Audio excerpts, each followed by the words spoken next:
Negócios com alma. Sabe aquela sensação como se tivesse uma coisa faltando, um vazio interno? Este vazio é um chamado da transformação. E existe uma mudança no mundo acontecendo, cada vez mais rápida, e isso é inegável. Mas também existe uma mudança coletiva e individual. Dentro de nós, cada um de nós também está mudando. Eu sou a Thaisa Seca, da Seca Pratas, que há 8 anos fez parte do meu processo de transição de funcionária pública para fundadora de um espaço de desenvolvimento humano e treinamentos, onde aqui eu sou mentora e professora de yoga. Empreender é um processo de lapidação que exige um equilíbrio que no yoga a gente chama de equilíbrio entre sthira e sukha, que é entre ser firme e flexível. No dia 8 de agosto, a Seca Pratas completa seus 8 anos. E eu senti, no mais profundo do meu coração, que esse era o momento de reunir e compartilhar um pouco de tudo que eu aprendi ao longo dessa trajetória. Mas não através de mim, através de pessoas, mulheres empreendedoras, que trabalham com isso com ainda mais profundidade e vão trazer para vocês temáticas comuns de toda mulher empreendedora que passa por diversos processos de lapidação. E eu te convido para essa primeira conversa que começa agora. Com alegria eu recebo nada, estou recebida. Estou aqui no lar da Giovana. É um prazer ser recebida na tua casa, para a gente estar junto, compartilhando esse momento com cada um que está assistindo a gente agora, que vai beber dessas informações e se inspirar também nos conhecimentos que a gente vai transmitir para vocês e a experiência de vida que a Giovana tem para nos passar. Giovana, amada, te apresenta para as pessoas que ainda não te conhecem e aquelas que te conhecem, mas não conhecem de verdade. Então, sou Giovana Machado, psicóloga clínica, atuo há mais de 16 anos na área organizacional e eu amo receber pessoas, por isso que eu escolhi receber a Thaisa aqui na minha casa.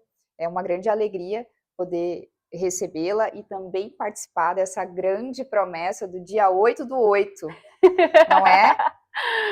Então, já para trazer o enredo, dia 8/8, né, 8 de agosto, a gente vai ter um encontro incrível, onde a Giovana estará ao lado de mais algumas convidadas, como empreendedoras que inspiram, que lideram, que transmitem coragem e que criam. E eu quero te convidar também para estar com nós no dia 8/8, para compartilhar esse momento juntas. E no dia de hoje, eu quero conversar com a Giovana sobre um dado que talvez tu não saiba e que faz uma grande diferença na vida de nós, mulheres. E muitas vezes, quando a gente fala de empreendedorismo feminino, a gente fica se perguntando, mas por que as mulheres têm que se reunir, só elas, para falar de empreendedorismo feminino? Bom, fica muito claro quando a gente percebe que a jornada da mulher empreendedora, ela é muito recente. E eu tenho um dado para te passar hoje, diferente do último. 147 anos apenas que as mulheres podem fazer uma faculdade. E a partir dessa formação, da consolidação desse conhecimento, servir a sociedade. E quantas vezes, ao longo dessas gerações, a esses 147 anos, a gente está ganhando a credibilidade para poder exercer esse serviço.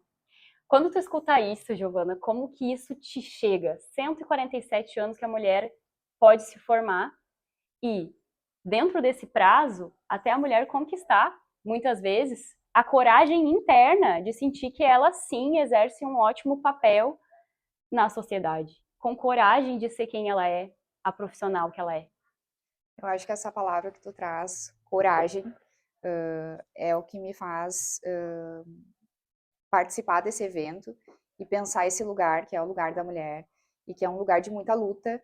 Eu acho que a minha missão como profissional e como pessoa, ela está direcionada a ajudar, a entender, a ouvir mulheres, e eu acho que principalmente a trazer o que o evento se propõe, né, esse empoderamento das mulheres. Eu acho que essa palavra, para mim, ela é chave, ela é uma palavra que traz as mulheres a encontros, é uma palavra que faz com que as mulheres busquem lugares, terapeutas, cursos, qualquer coisa, que possam estar trabalhando questões emocionais, questões técnicas. A mulher, ela tem uma luta muito grande ainda pela frente, ela vem de uma história muito difícil, e quando a gente estuda e entende a história das mulheres, a gente até, como mulher, se revolta muito, né, das batalhas que a gente já teve que enfrentar, e eu acho que eventos como esse fazem a diferença.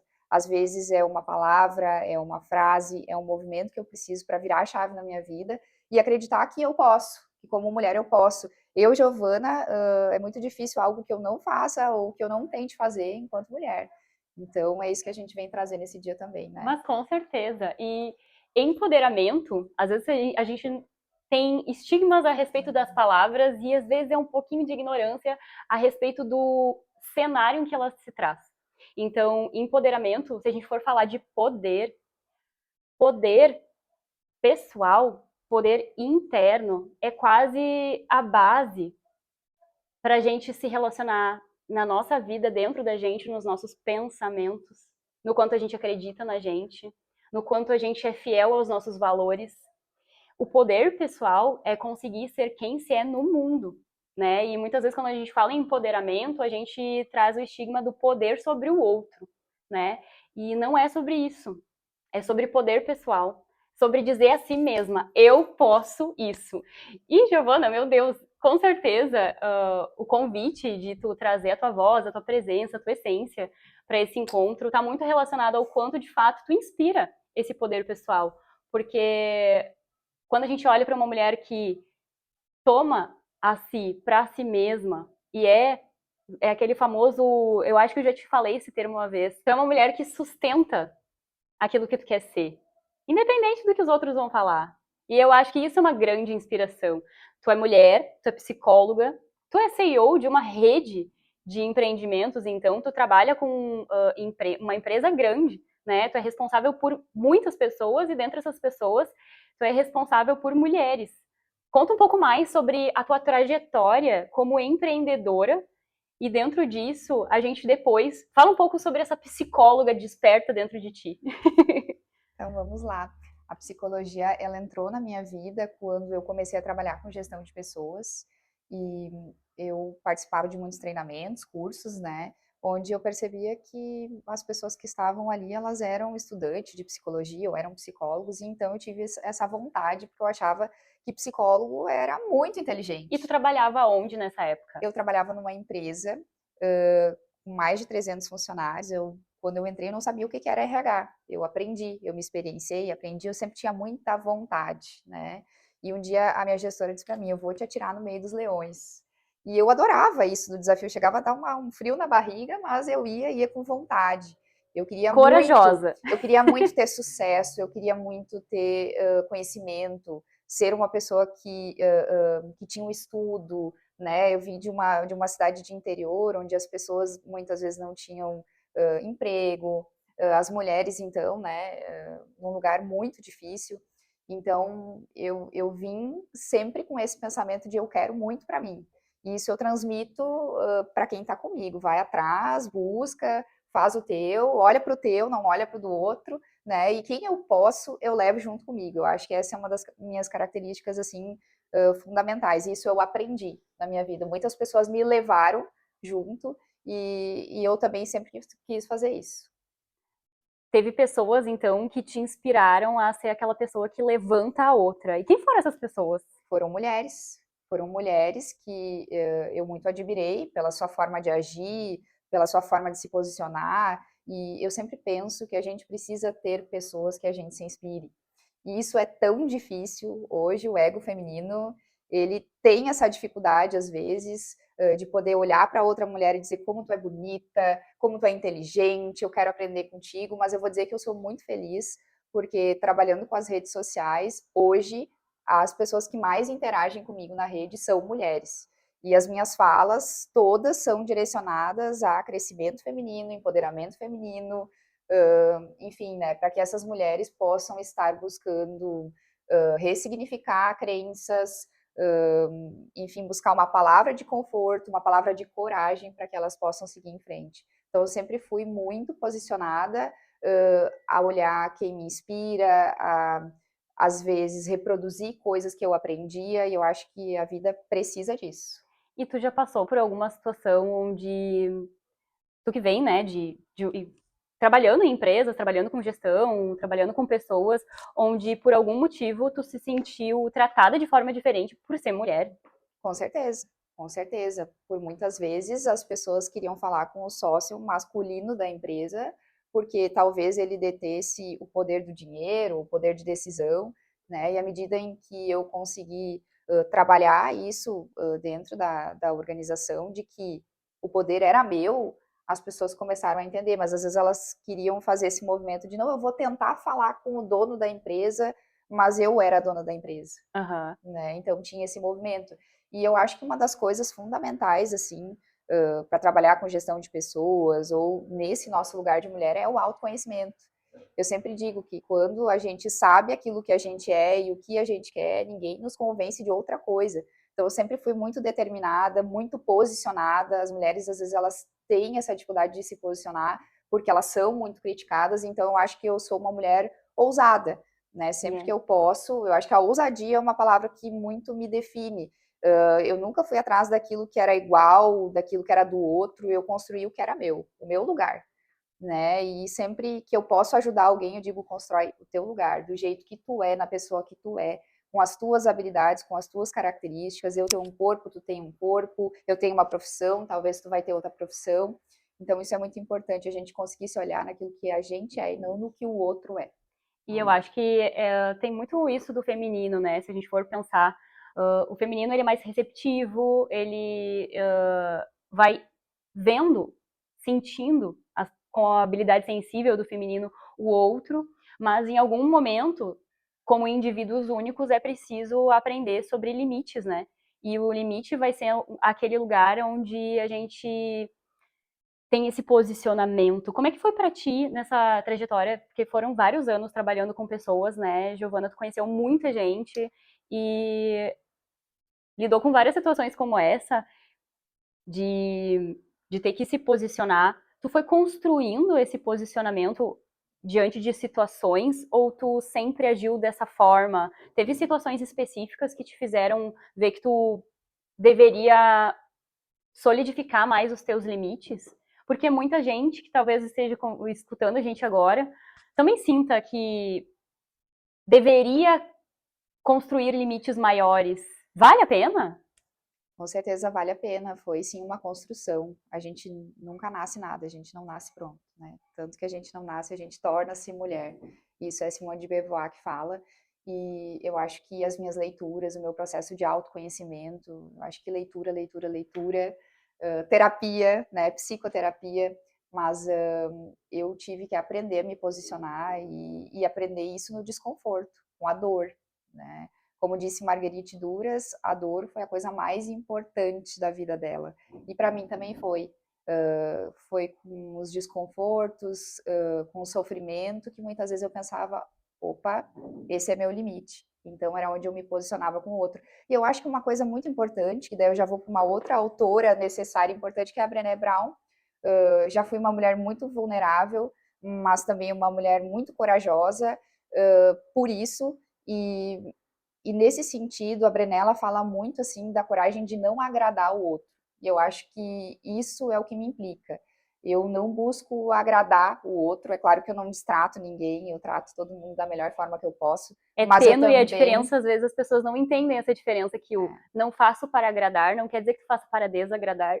exato, não sou afrontosa, mas eu preciso também olhar para o que eu sinto. Né? Não tem como eu ser só compreensiva com o outro, só empática com o outro, sem olhar para o que eu sinto. Porque senão vai chegar num momento em que eu vou adoecer. Então, eu acho que essa foi a construção que eu fui fazendo, e eu penso que eu sou muito de refletir as coisas que eu vivo. Então, eu vivo uma situação e eu busco pensar qual o aprendizado que ela tem, e eu sou muito positiva. Então, acho que isso me ajuda muito. Eu posso, né, eu trago isso de uma perspectiva familiar. O meu pai é uma pessoa que sempre me inspirou muito nesse sentido, a minha família como um todo. Tive uma base maravilhosa. E o meu pai é uma pessoa muito corajosa. E ele, então, sempre tinha essa coisa do positivo. Às vezes a gente passava por situações assim, né? Ah, a gente se perdeu, andou não sei quantas horas a mais. Aí ele dizia: Sim, que bom que a gente se perdeu, senão tu não ia ver essa paisagem maravilhosa. A minha mãe, por vezes, ficava indignada, mas ela entendia, até dava uma risada. E eu acho que a vida precisa um pouco disso, assim, desse olhar positivo, até para aquilo que é difícil, que é ruim. E tu trouxe essa fala sobre a dor e sobre essa positividade. Quando a gente fala de empreendedorismo feminino ou sobre propósito, se sentir com esse quentinho de que tu exerce um papel no mundo, seja ele dentro do próprio lar, ou empreendendo, ou servindo, ou atendendo pessoas, a dor, muitas vezes, ela é o que origina até o nosso propósito, né? Então, quantas pessoas transformam essa dor em algo positivo? E eu não sei, talvez seja uma coisa minha, mas eu acredito que não. De que cada dor que a gente passa nessa vida, ela é, de fato, uma sementinha. Uma sementinha que pode ser regada e nutrida como um propósito e se transformar numa linda flor, num ótimo trabalho para outra pessoa. Muitos negócios vêm desse lugar onde eu precisei vencer a mim mesmo, e por isso criei uma determinada realidade para nunca mais passar por aquilo que eu passei, né? Quanta gente tem uma dorzinha, alguma coisa, alguma falta, que poderia transformar isso em uma transcendência para servir, para trabalhar, para prosperar, e muitas vezes não chegou a fazer aquela parte essencial do processo. Como que tu recebe essas pessoas? Porque tu, como psicóloga, tu recebe muitas mulheres. E como tu vê isso com essas pessoas? Como que tu orienta isso?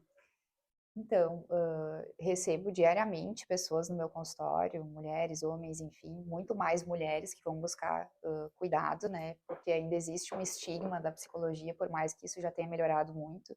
E também dentro do varejo, onde eu atuo, com gestão de pessoas, 90% da minha equipe é composta por mulheres. E eu percebo que é uma tarefa muito difícil fazer essa transformação. A gente fala disso aqui de uma forma figurada, mas a realidade da dor é muito violenta. Então, Nassim Taleb, ele fala no livro do Antifrágil que às vezes quanto mais caótica é uma vida, mais sucesso a gente pode ter. Mas até que a gente chega nesse nível de desenvolvimento, é um percurso longo, né? A gente muitas vezes precisa fazer essa ressignificação da história, é como se a gente precisasse às vezes refazer a nossa história naquele momento difícil para que a gente consiga passar por ela de uma forma mais leve e tranquila. E cada história tem o seu peso. Às vezes eu tenho a mesma dor que a Thaís, a mesma cirurgia, e ela vai sentir de uma maneira e eu vou sentir de outra. Então, esse sentir também precisa ser trabalhado. E é sobre isso que eu vou falar no dia 8/8. Eu acho que eu ganhei um tema com muito significado, que com certeza vai trazer conhecimento, mas eu acho que principalmente essa sementinha de transformação, que eu acho que é o propósito do evento da Thaisa. Além de conhecimento, a gente poder impulsionar mulheres, empoderar mulheres nessa data, fazer com que elas consigam se acreditar, fazer com que elas pensem em autoconhecimento, em transformação, em mudança, enfim, até em caos, para que tudo possa se renovar e se restabelecer. E a gente termina com esse convite, para que tu esteja junto com a gente para experienciar juntas um encontro de mulheres de empreendedorismo, mas também muito aberto a mulheres que queiram se transformar, ver um novo olhar diante da vida, novas possibilidades. Eu tenho certeza que com esse time impecável, tu com certeza vai plantar sementinhas, girar chaves e, quem sabe, reprogramar a mente. Muito mais do que palestrinha, é uma experiência que a gente vai dividir juntas, num momento que vai ficar eternizado na nossa memória. Muito obrigada, Giovana! Bora lá e vem!